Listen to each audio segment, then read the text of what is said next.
So I hold the patient like so, and then I've got this gloves on for a reason. That's so I can reach in the mouth and sweep out the larger chunks of vomit and the teeth and those type of things. Then I'm going to lay the patient back down. Man, this dude is in rough shape. We'll work on that later.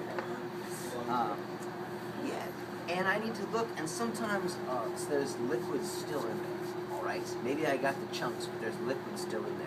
I need suction to help clean that out. And I've got a few different ways that I can do that. In my jump bag here, there should be a thing called a VVAC. Oh yeah. Oh, VVAC. And I even got a spare reservoir on my VVAC here.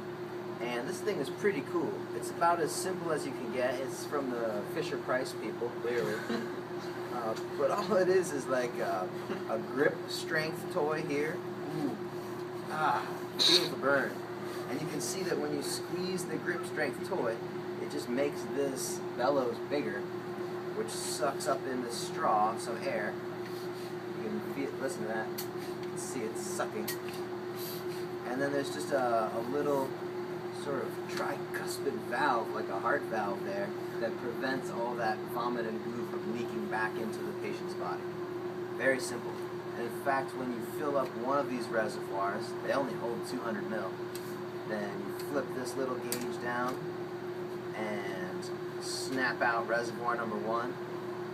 You'd like to throw it away, but there's a chance that actually the hospital wants this stuff to analyze it. So you keep this. It goes with the patient. And you can snap in reservoir number 2. Get in there. Back. Alright. Ready for action. Reload. Love it.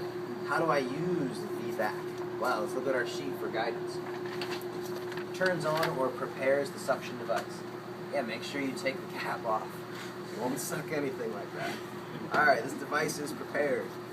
Number 2, assures presence of mechanical suction. All that means is that you test. Yeah, it does actually suck. That's to make sure that you don't waste time. Because right now, maybe your patient is being ventilated. You're going to stop the ventilation, do some suction, and during that whole time, your patient is getting no O2. So you want to make sure that you're minimizing that time. Number 3, inserts the tip without suction. So ignore grip strength toy for a moment. Use your cross grip, and you want to insert this, but you can see like I could go pretty far. I could do some damage. How far am I gonna go? I know. I'll go the same distance as was safe with this. So between the tip of the ear and the corner of the mouth, I'm allowed to go that far. So a nice trick is to hold that catheter there, open the mouth, insert.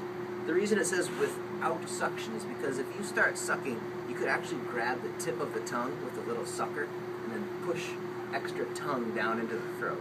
And that's no good.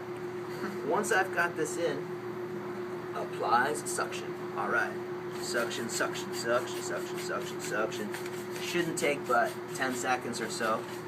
And I want to withdraw while sucking, just to make sure I get all the little bits. Just like at the dentist, you know, they've got that little wand, and they go, when they pull it out, that's what you want to do. Alright, good.